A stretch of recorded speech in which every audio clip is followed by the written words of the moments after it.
प्रधानमंत्री रविवार की शाम को 2 दिवसीय यात्रा पर बिहार आते हैं और उसके बाद पटना उतरते हैं। उन्होंने इतिहास रच दिया। इतिहास उन्होंने कैसे रचा? तो दरअसल पटना में पहली बार कोई प्रधानमंत्री है जिसने रोड शो किया है और ये रोड शो ऐतिहासिक हो गया है। प्रधानमंत्री नरेंद्र मोदी लगभग 7 बजे के आसपास पटना हवाई अड्डे पर उतरे और उतरने के बाद सीधा भट्टाचार्य रोड पहुंचे, जहां से उनके रोड शो की शुरुआत होनी थी। वहां से लगभग 2 किलोमीटर का रोड शो 70 मिनट में प्रधानमंत्री ने खत्म किया।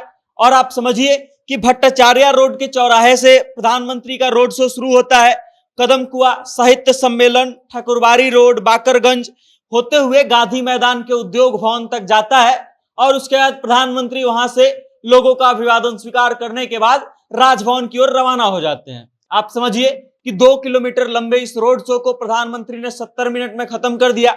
और इस रोड शो का मुख्य जो अगर कुछ हिस्सा हम बात करें तो ये रहा कि प्रधानमंत्री के साथ रथ पर सवार थे बिहार के मुख्यमंत्री नीतीश कुमार और भारतीय जनता पार्टी के प्रदेश अध्यक्ष सम्राट चौधरी, और उसके साथ ही पटना साहिब से उम्मीदवार रविशंकर प्रसाद जो है इस रोड शो में मौजूद थे प्रधानमंत्री के साथ रथ पर। और उसके अलावे रोड के दोनों तरफ लाखों लोगों की संख्या थी। अब आप समझिए कि इससे पहले भारत के किसी प्रधानमंत्री ने बिहार के पटना में रोड शो नहीं किया है और प्रधानमंत्री मोदी ने जब ये रोड शो किया तो वो इतिहास में दर्ज हो गए, क्योंकि पहली बार प्रधानमंत्री ने आकर के बिहार में रोड शो किया था।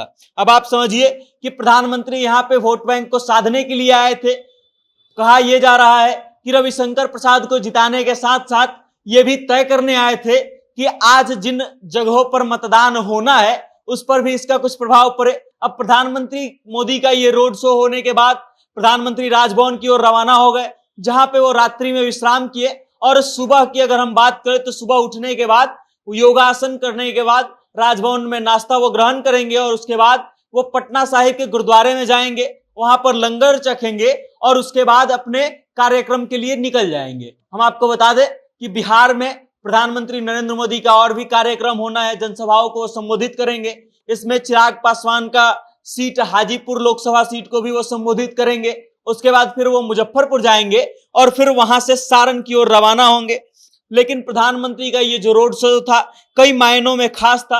रास्ते के दोनों तरफ जितने भी घर थे उसको दिवाली की तरह सजा दिया गया था। उस पर बत्तियां लगाई गई थी, उस पर होर्डिंग लगाए गए थे और उन होर्डिंगों में तरह तरह के स्लोगन लिखे गए थे, जैसे मेरा घर मोदी का घर, मेरा परिवार मोदी का परिवार। इस तरीके से लोग उनका स्वागत कर रहे थे।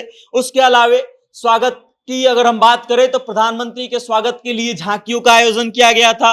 उसके बाद पुष्प वर्षा की गई थी, उन पर आरती की गई उनकी, और जगह जगह होर्डिंग लगा करके प्रधानमंत्री नरेंद्र मोदी का इस रोड शो के लिए स्वागत किया गया था।